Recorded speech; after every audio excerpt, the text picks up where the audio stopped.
Mr. World and Miss Church Member, Chapter 5, The Devil's Pawn Shop. Number 1. Miss Church Member, with her new glasses, looks upon her attire, and not being satisfied with her pilgrim's robe, exchanges it for up-to-date apparel. Number 2. The similar action of Mr. Deacon and Mr. Elder described. Miss Church Member, having closed her Bible, was engaged in a close scrutiny of her attire. By the aid of her glasses, she realized very keenly that her garments were out of harmony with her environments. "Will you answer a frank question?" she modestly asked Mr. World. "Do you think my pilgrim's robe becomes me as it should?" "A very delicate question. I should never have ventured a criticism without your invitation to do so. Sincerely, your whole attire is somewhat antiquated. It is just as faulty as the Bible.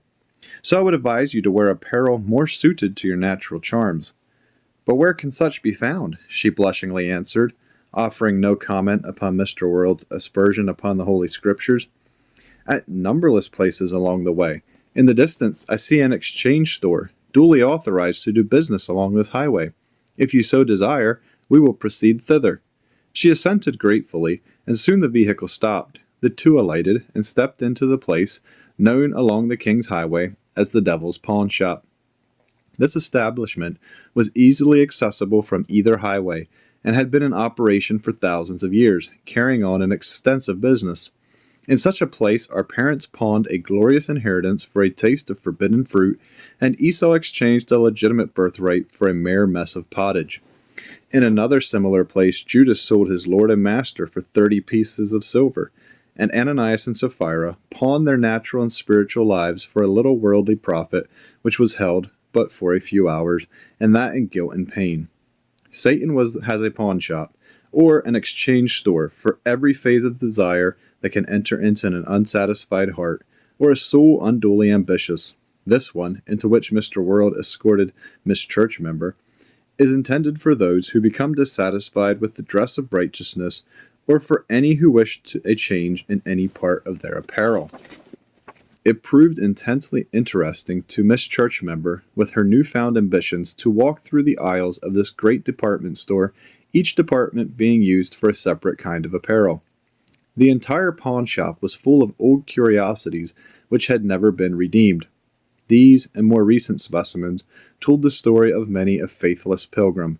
In the footwear department, I saw many a preparation of the gospel of peace, which had been pawned for shoes of worldliness, and elsewhere I saw the garments of truth, which had been girt about the loins of the saints, but which had been exchanged for robes of vanity. There were also many antiquated pilgrims' robes, which had been given for more fashionable attire. Miss Church Member became more and more ashamed of her own robe as she saw how many already had effected the exchange which she was now contemplating. One of the shrewd attendants, observing the impatience of Miss Church Member and the significant look of Mr. World, approached her and offered to render such assistance as she might desire. "I am feeling wretchedly out of place and out of style in my present condition. Can I not be dressed in a way more consistent with my station?" "We can readily and easily supply all your fancies," answered the attendant with a graceful bow, and a smile which gave reassurance to Miss Church Member. The sad transformation was effected in a manner well pleasing to the Prince of Darkness. Her beautiful pilgrim's robe was drawn through the dust and relegated to the rear. My own heart saddened as I beheld the changed appearance of Miss Church Member, who had just taken one more step in her downward course, and who was still vainly imagining she was on the road to heaven. I saw with disgust her fantastically feathered hat of conceit, her broad sleeves of self-righteousness, her ruby bracelets and necklace of vanity, her flowing garments of personal liberty, and her shoes of fashionable infidelity. Then they made a strong effort to induce her to pawn her Bible, but to no purpose, for she had clung to it so long that it had become a precious souvenir with which she declared she would never part. Thus I saw how some worship the Bible who do not fear God. Finally they emerged from the pawn shop, and glided along in their mysterious carriage more rapidly and smoothly than ever. The two happy companions, free from their former embarrassment, now enjoyed the scenes of life along the way with increasing pleasure. The moving masses in their diversified employments yielded constant entertainment. Miss Church Member was soon agreeably surprised to see Mr. Deacon and Mr. Elder, who served in the same church to which she belonged. The carriage overtook them in a rather isolated place and stopped at their side in obedience to the will of Miss Churchmember. Can it possibly be that I meet two of my church officials at this unexpected time and place? How came it about that you also have chosen this broader and better way to heaven? The two men were slightly abashed at first and stood speechless as if in doubt what to say, or as if they were unable to recognize her. "Ho, ho!" cried Mr. Deacon. "Here is Miss Churchmember, who sits in one of our front pews. Her appearance is wonderfully improved, however," added Mr. Elder in an undertone. "How came you to adopt this dress and be in such close fellowship with Mr. World?" asked Mr. Deacon. "I am now in the midst of my missionary work, endeavoring to lead Mr. World into church membership," were her glib words of explanation, though somehow they were unsatisfying to her ear, but she was rapidly learning to stifle such unpleasant qualms of conscience. "She is doing a grand work," said Mr. Deacon to Mr. Elder with gestures of approbation. "Are you any better than you were since such an elevating influence has been thrown about you?" asked Mr. Elder as he turned to Mr. World. "Happy for me that Miss Churchmember ever undertook my case, for I am now nearer to joining the church than ever before." The two church officials offered their hands to Mr. World in warm congratulation, and then praised Miss Churchmember for her timely efforts which they felt sure would terminate in his conversion. "What more is required of me in order that I may join your church?" inquired Mr. World in a voice of deepening earnestness. "Nothing more than to express your willingness," responded the two. "Your morality is beyond suspicion, and your fulfillment of the duties of citizenship have always been praiseworthy. Therefore your religion is quite exemplary. It lacks but your admission into the church.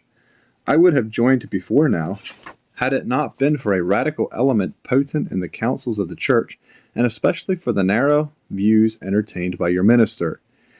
If you had another pastor, one of more liberal cast of mind, it would not only influence me to join, but many of my wealthy and honorable friends would do so as well." "It certainly is a sad state of affairs," sighed Miss Churchmember. "We are losing heavily by reason of such narrowness. I thought differently at one time, but these glasses have given me a wider and clearer range of vision." "Your words indicate a sound judgment," commented Mr. World, and the two church officials listened eagerly. "Why should the church compel a man to journey on a path so narrow that he can scarcely make any progress?" "A sensible view of it," said Mr. Elder, "for I have learned by experience that it is impossible to travel far in the way you mention. I tried it until recently, when I gave it up in disgust.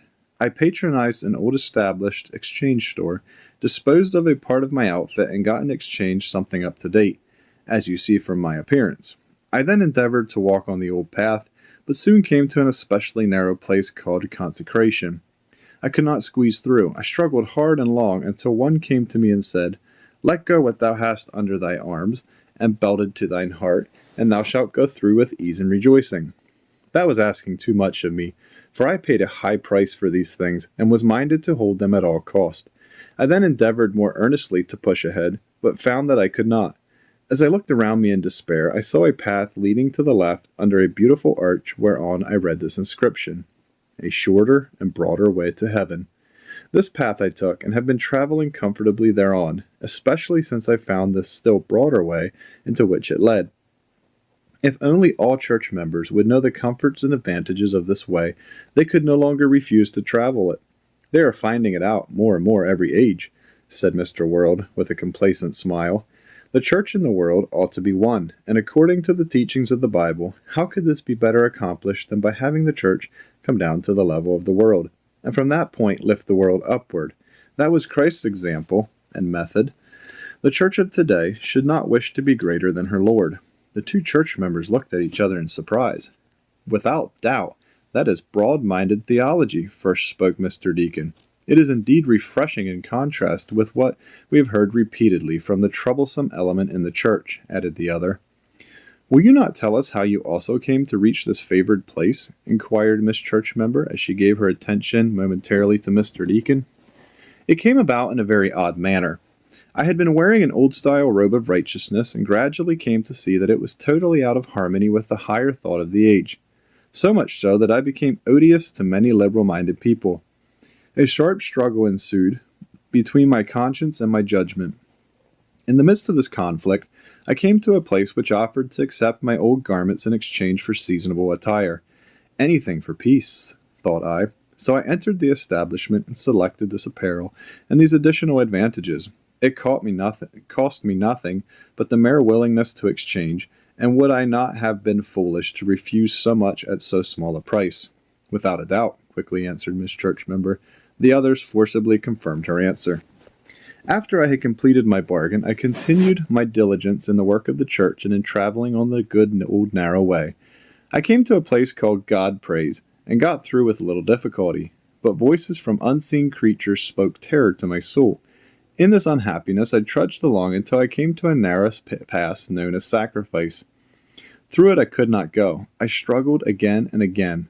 I also heard a voice saying unto me, If thou wilt wear the garments of salvation, and cast off these things of earth, then thou mayest pass through all thy sacrifice with ease and sweet delight. The voice troubled me much, for I feared it spoke the truth. There did I spend a long season in mortal dread and doubt, and thought I would rather die than suffer thus. Suddenly, as if blind to it before, I saw a sign apparently moving in circles about me. It settled to my left and thus read, To heaven without sacrifice. At once, a smooth path opened to view, and I chided myself for having been blind to it so long. I entered upon it and hastily pursued my journey, and soon from thence passed upon this broad gauge road. I traveled hereon for a long time, when to my delight I came upon Mr. Elder. I assure you, we have had companionable seasons. We are on our road to heaven, and expect eventually to reach that place.